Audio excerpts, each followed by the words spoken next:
നമസ്കാരം. പലസ്തീൻ്റെ ക്യാപിറ്റലായിട്ടുള്ള റമള്ളയിലാണുള്ളത്. ഈ കാണുന്നതെല്ലാം റമള്ളയിലെ ഷെയർ റൂട്ടുകളാണ് കേട്ടോ. പലസ്തീൻ്റെ ട്രാൻസ്പോർട്ടേഷൻ സംവിധാനത്തിൽ ഷെയർ റൂട്ടുകൾ വഹിക്കുന്ന പങ്ക് ഭയങ്കര വലുതാണ്. നമ്മുടെ നാട്ടിലെ സ്റ്റേജ് കാരേജ് സെറ്റപ്പ് തന്നെയാണ്. പക്ഷേ ഇതിനകത്ത് ടിക്കറ്റോ കണ്ടക്ടറോ ഉണ്ടാവില്ല. ഒരു നിശ്ചിത സ്ഥലത്ത് നിന്ന് മറ്റൊരു സ്ഥലത്തേക്ക് ട്രാവൽ ചെയ്യുന്ന ട്രാൻസ്പോർട്ടിംഗ് സംവിധാനങ്ങളാണ് ഷെയർ റൂട്ടുകൾ.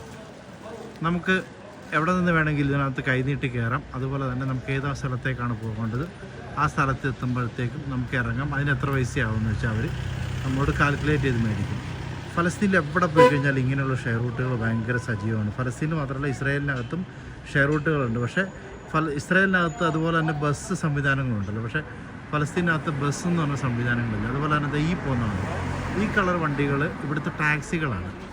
അതായത് സാധാരണ ടാക്സി സർവീസില്ലേ, ടാക്സി സർവീസുകളാണ് ഈ കാണുന്നത്. തൊട്ടിപ്പുറത്ത് കാണുന്നതാണ് ഷെയർ റൂട്ട് സംവിധാനങ്ങൾ. കൊള്ളാമല്ലേ? നമ്മുടെ നാട്ടിൽ ഇങ്ങനത്തെ സംവിധാനങ്ങൾ പണ്ടുണ്ടായിരുന്നു. ജീപ്പാണ് പക്ഷേ സർവീസ് നടത്തിയിരുന്നത് എന്ന് മാത്രം. Thank you.